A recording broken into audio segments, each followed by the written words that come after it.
on. Hello, everyone. Welcome back to another conversation. Before he became an executive in the U.S., Eric Jones was a young boy growing up in rural Jamaica, shaped by family, struggle, aspiration, and the early influences that leave a permanent mark. His life has carried him through immigration, education, leadership, fatherhood, setbacks, and services. Today, he joins us to reflect on how life is formed and what those early years can teach us all. My co host, Chris Daly, will be doing the interview. So take it away, Chris. Thanks, Denise and Eric. Welcome. How you doing, Eric? Are you with us? Oh, yes, yes. So, Good. thank you so Welcome to much. a rich conversation. And I just want to congratulate you writing a riveting book, Life Lessons from Two Worlds. As I was saying with you earlier, it has such a riveting cover. And you were so gracious to say you had a great artist that did that. But it's within the pages we're going to be discussing tonight. So let's begin by framing it for people and giving them a sense of who you are. Let's start from the beginning, your early years in rural Jamaica. What happened there, what your parents were like, and what shaped you most there? Okay, first, let me thank you both for this opportunity. I really appreciate this and I'm looking forward to this conversation. What shaped me most? So I was born into a large family, the last of six children from my parents' marriage. So, in Jamaica, I'm called the wash belly, which Mm. brought its own sense of favored treatment, but also modest amount of sibling rivalry or envy. Yeah, you're the Joseph. Exactly. But I was shaped most by two powerful opposing forces. Ah. On one hand was my father, a bold and confident man, but financially irresponsible, a womanizer, a gun lover, and a believer in obia, you Okay. know, who set all the wrong examples for my siblings and me. And then on the other hand, there was my mother, a warm, wise, and deeply spiritual woman, entrepreneurially driven by the need to fill the financial gaps left by my father. Self-sacrificial for her children, and at the same time, a philanthropist and political activist who strived to help everyone in the neighborhood that were in need. She kept me from following the morally bankrupt example set by my father and was my pillar of strength and role model. Mm. Wow, that's wonderful. So, I'm glad you had such a strong mother who filled in that gap. Uh, how did you think you sensed the absence of an effective father in your life? So, um, my father, around the age of 5 or 6, I start to observe the pattern of his absence. This was a father who was a part-time father. He showed up on Monday mornings, disappeared on Wednesday evenings, returned on Saturday mornings, and disappeared again on Saturday evening. But more impactful than his absences, right, was what he exposed me to, and his Mm. inappropriate behavior and how he made it seem normal. Um, Mm. besides his constant use of Jamaican bad words in every conversation, Okay. which he encouraged me to imitate. He would have me tag along as his sidekick on his road trips. He was one of those unlicensed dentists, so he provided dental care in rural areas of Manchester, Clarendon, and Trelawney. Okay. And so when I tagged along at that young age of 5 and 6, during these trips, he would invariably stop at homes of multiple women and occasionally an obia man for consultation. So this is the kind of thing that this man exposed me to at that young age, you know. Wow. But luckily, my mother was vigilant in her questioning of where I had been and what I saw, and would advise me on which of my father's activities were inappropriate. In retrospect, even at that young age, I was still able to weigh the merits of my mother's advice versus my father's misguidance, and thankfully gravitated toward my mother's counsel. So in Wow. summary, I saw myself kind of caught between two extremes, but Yes. still at that tender age, having to decide between wrong and right. Yeah, what? That's so compelling. So apart from, yeah, certainly I'm thankful for a very strong mother, but there are other community members, maybe a teacher or church community that help give you some additional molding and formation. So, of course, first and foremost, it's my mother. But second would be my teachers. I love school and I absorbed everything I was taught like a sponge. So, Mm. between gravitating towards her wisdom and counsel, it was basically for me, my other route was school. And so Okay. I gravitated towards school, loved school, would show up at school, before everybody in the morning, before the gate was open. Okay. This is wonderful. So you had a love for school that you showed up even early. So you're starting to see then a bigger purpose for your life. And was any particular teacher that kind of nurtured that possibility for you? Um, I, I I wouldn't say there was a particular teacher, but as far back as I can remember, when asked, um, what do I want to grow up to become? Yes. You know, I always responded, I wanted to be a doctor, you know. Mm.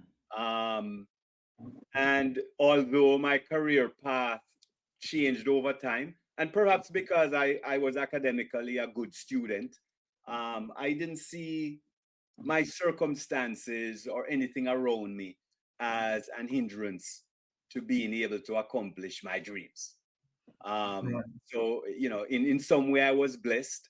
And again, my mother did instill that level of self-confidence that, she enabled us, she provided for us. She made school seem important. I grew up with the mantra, silver and gold may vanish away, but a good education will never decay. I was routinely pounded into my head from infant school. So Mm. it was something that drove me to have and hold on to the belief that I can achieve anything I want. So apart from just the acquisition of knowledge, it seemed like it gave you a path forward. Um, how do you think it opened that vista for you for a larger world? Um, so you know, if I went through primary school in Jamaica, then high Mhm. school, then I moved on to university. And at each step along the way, as I said earlier, I started out thinking that I wanted to be a medical doctor.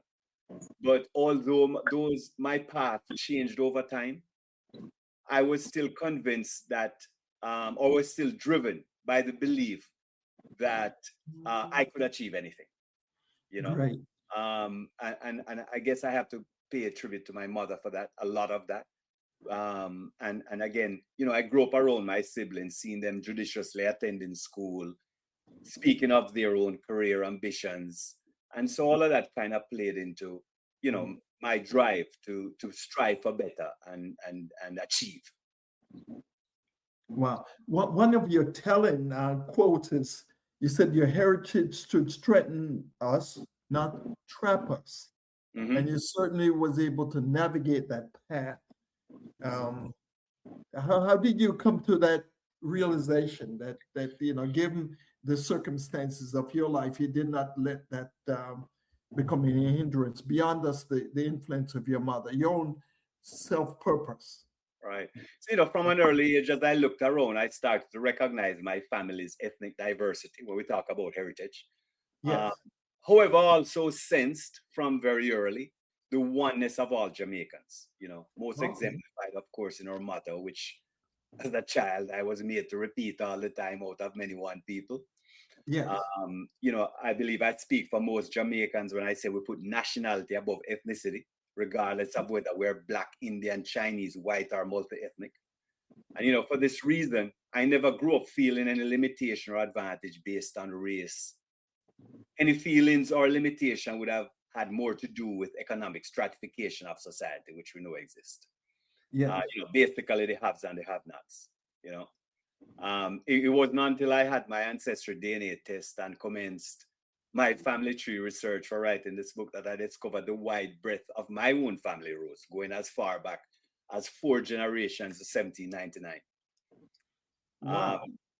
And while there were some salient gaps, particularly with the ancestry of my grandmother, this made me even feel more empowered, knowing the richness of this discovered family lineage, spanning Africa, Asia, India, Europe. So, given that circumstances, we have young people of a younger generation or in similar circumstances, and sometimes they do not take the kind of advice that you have. Do you have a word of wisdom for them to encourage their heart? So, if I look at, depending on the age of the child, if you're Mhm. talking about very young kids, nothing beats the presence of a parent, or preferably both parents, right? In my case, like many other children growing up, they have only one, and I cannot emphasize, especially knowing my situation. Was my mother not there for me, where would I have ended up? You know, um, Mm. she had 6 of us, actually 7, because she had a child before she got married, and none of us have brought her shame. And it is. I think we have made her proud. And was she not there, you know, we would have strayed, or potentially strayed. So we got to start with the parents, and cannot absolve parents of that responsibility at all. But if I was to tell a child who is, a little more matured, um, and can take some telling, it would be that, follow your innate instincts, listen to the wisdom, and emulate the virtues of the good people around you. And in most Yeah. cases, it's gonna be your mother. You know, never Mm. wallow in failures or unfortunate circumstances, because we all go through them, and at times they're in fact blessings in disguise. Right? You might come up through some hard circumstances, but they can turn out to be blessings in disguise, redirecting us towards paths even far richer than any success could have carved. So, those would be my advice to children, adolescents, you know, um, to go forward. That's great advice. And that kind of takes us to the next point. You made a decision to immigrate. Tell us a little about how you came to that choice and conviction, So, and how you went about I say in chapter 1 of the book that it seemed as if I was destined for a bicultural journey. it. Okay. My mother chose to give me the middle name George Washington. Okay.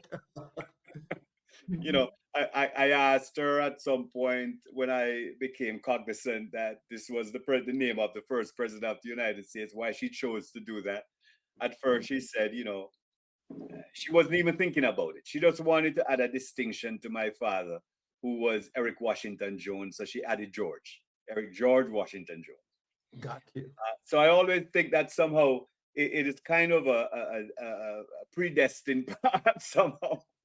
But Yes. again, growing up as a child, um, I don't think any Jamaican growing up in Jamaica, especially those of lesser means, have not been enamored by the idea that the United States was a place filled with opportunities, and I guess that lure and that opportunity lure for great opportunity started to plant a seed from I was young, you know. Mm. And again, I had uncles, aunts, brothers, sisters who emigrated, and of course, kind of continued to fuel that lure. So it wasn't even like I had to make a distinct decision, you know. Yeah. I first came to the United States as a permanent resident, just to give you an idea. You know, my Okay. mother emigrated late in life. You know, my sister filed for her, brought her here, and her whole purpose was to file for three of her kids. You know, Mm. um, and so I just kind of fall in there. As a matter of fact, I you know I had to go back a few terms back to university to finish up at UE, even after I had emigrated from Jamaica to the US. You know, but leaving Jamaica and coming to the US wasn't, you know, and I try to emphasize this all the time. It's not an abandonment of Jamaica or lack of patriotism. It's you know, because in many ways we are like flag bearers for the island. You know, Yes. we don't let go of our roots. We're proud of our roots. You know, my accent, my Jamaican accent will always be there. Uh, Yes. whether I'm in a board meeting at the highest executive level or not, they're gonna hear my Jamaican accent, um, you know, and they're gonna know that this is where I come from, you know. So we are flag bearers, and we fly the flag high wherever we go, and you know, everybody know that we are hard workers, um, you know, and we value Jamaica. We love Jamaica in times of crisis and misery. We're there for the island. You know, Melissa was an example. You know, through the remittances from all the Jamaicans in diaspora, you know, Yes. we help the island. So, you know, that's how I came to emigrate from the island. Wonderful. It doesn't immigrate. They came here and had impact. So you went through college, and then you had an illustrious career. Um, Yes, thank God. You know, yeah, uh, George, give us a snapshot. You capture that well in the book, and so the book is a reflection on the life in these two cultures. What was it like first? To navigate a different culture and to be as successful as you are have been. so you know, I first came here with the intention, actually, of going to dental school. So after I finished Okay. UA, I came here with that intention. But you know, I talk about it in the book and how my path actually ended up changing.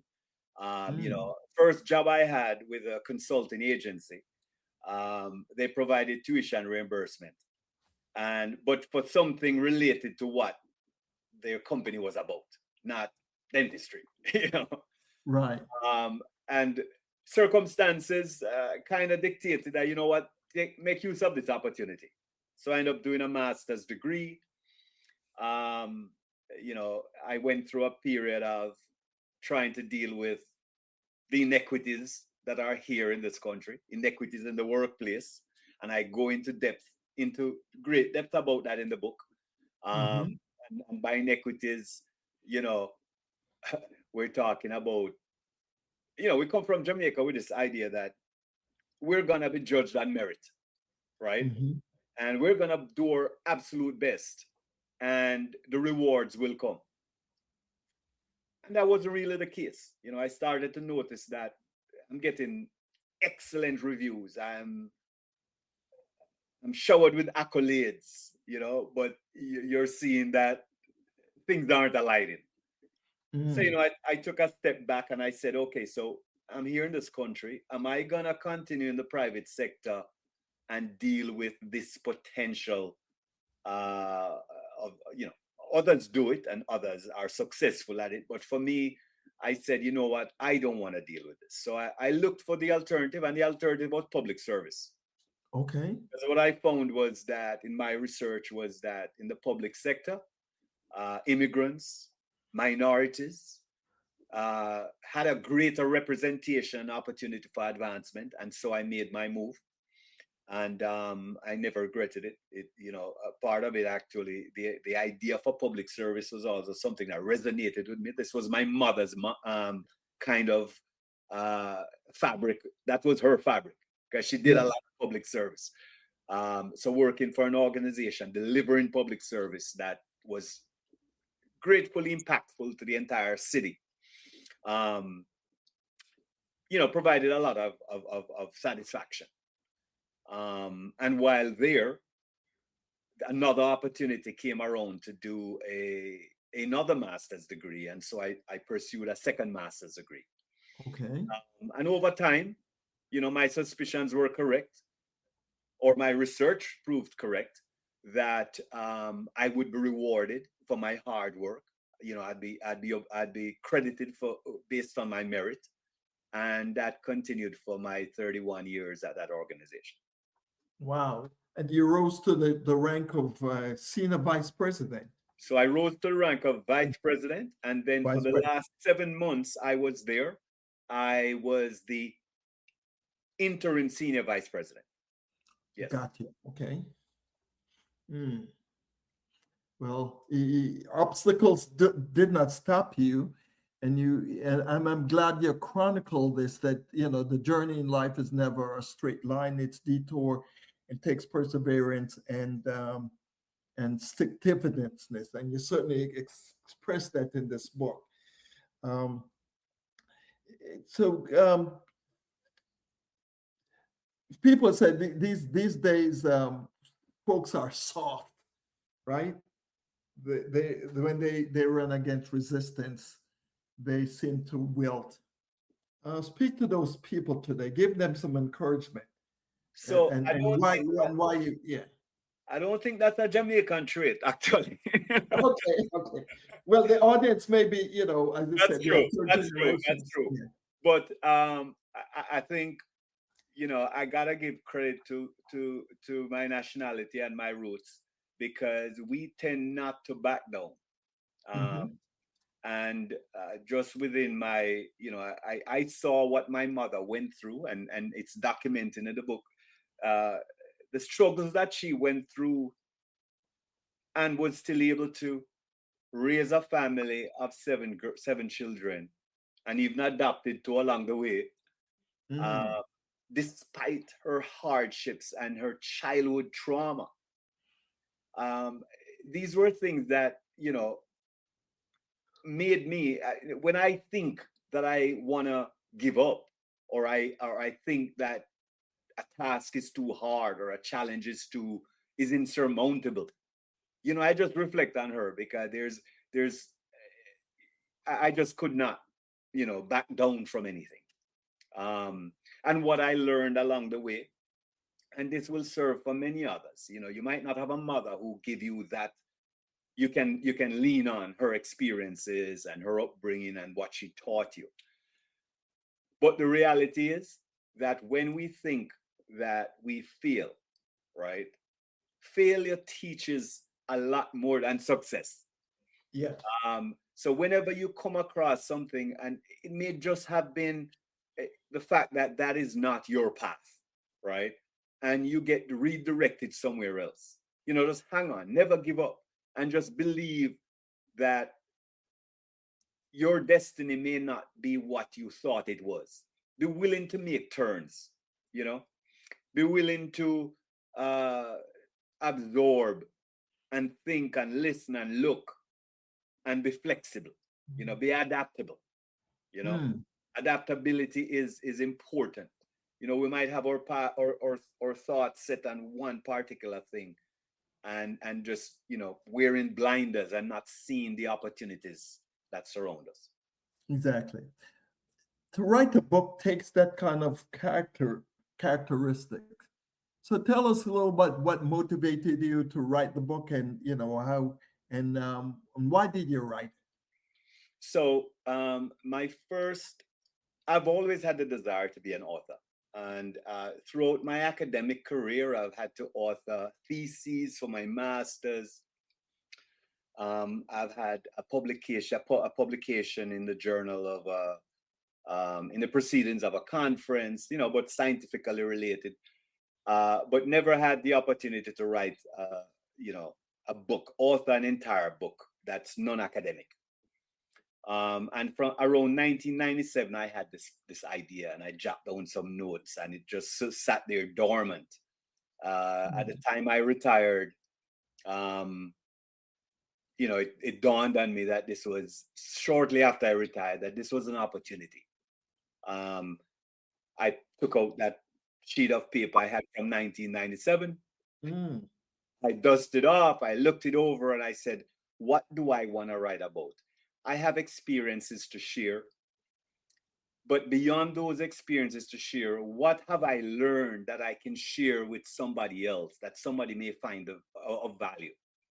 And that's when it came to me, and I came up with the outline for the book and the title, Life Lessons from Two Worlds: My Jamaican American Journey. And as you go through the book, you will see at the end of every chapter, I distill some of that knowledge into insights that I call life lessons, that somebody can reflect on. It's short, it's tight. It gives you a quick insight into what I have learned through that phase or that chapter of my life. This is great. It's graduation season. Who would this book best help in realizing their next lift in life? I think first and foremost, I'm an immigrant, and immigrants in particular, especially like new immigrants, would find a lot of value in navigating through this place we call America. Some of the things they could expect to face in the workplace. I have a chapter, The Arc of My Professional Life, where I give insights into leadership and my idea of leadership. What were some of my principles of labor and leadership? So it would appeal to somebody who's aspiring for greater things, higher rank, to move up the ladder, the corporate ladder, so to speak. Yes. For graduates, maybe, non-immigrants, they're gonna find those kind of values in there as well. It's about career, it's about resilience, it's about adaptability. You may choose one career path and think that is, don't wear blinders. As I said, when I came to this country, my idea was I was gonna go to dental school, right?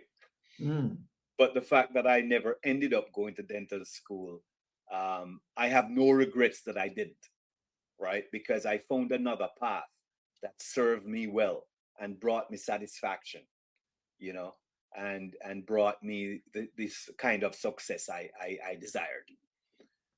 So that's what I would say. Just do not wear blinders. Be open. Look around, especially in this day of AI. You gotta start thinking out of the box. Because the traditional jobs are not gonna be the way they were before.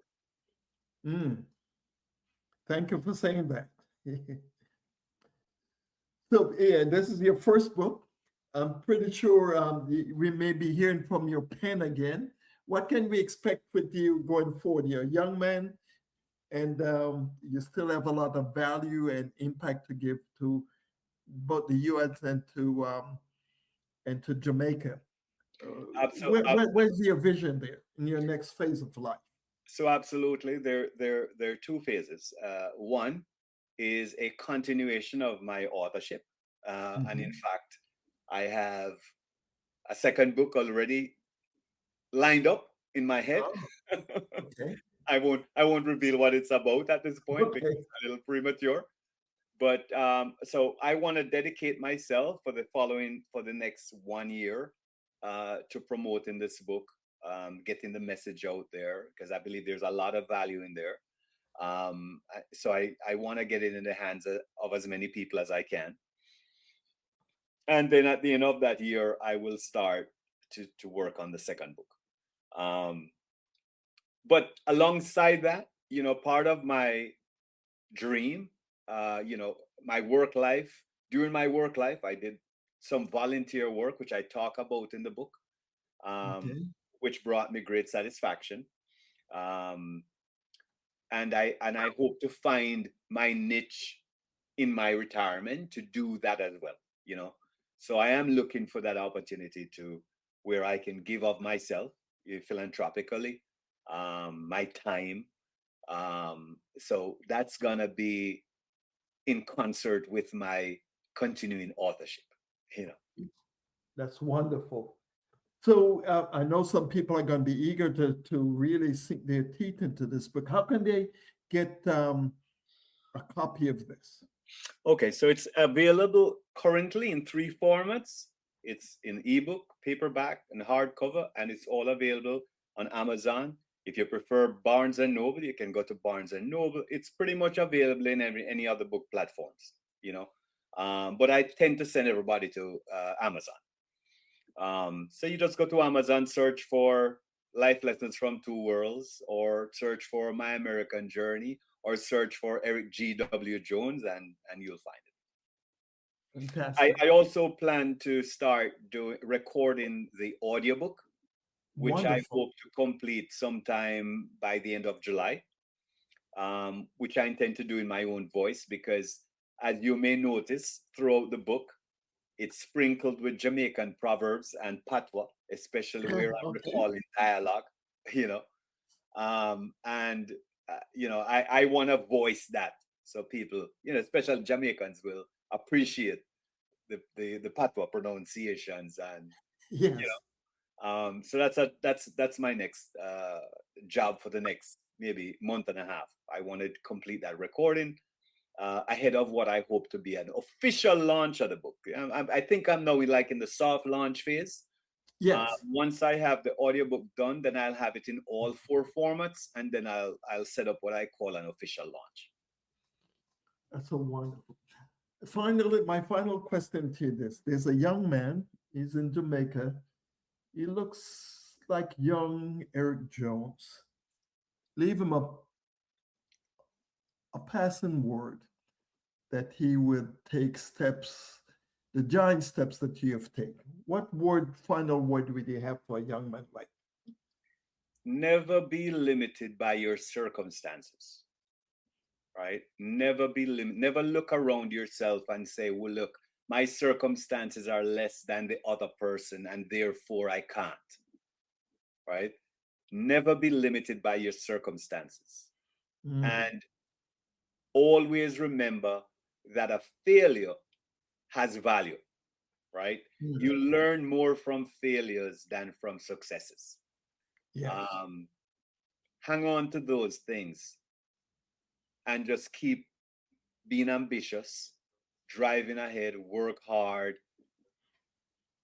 be willing to change route at some point.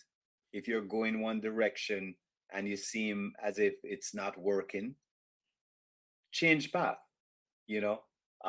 but always keep your eye on an ambitious prize, Keep your eyes on the prize. Something of value. I can't thank you enough, Mr. Eric Jones. .com.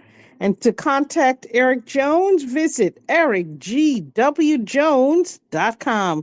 Thank you so much for spending time with us. We'll see you next time.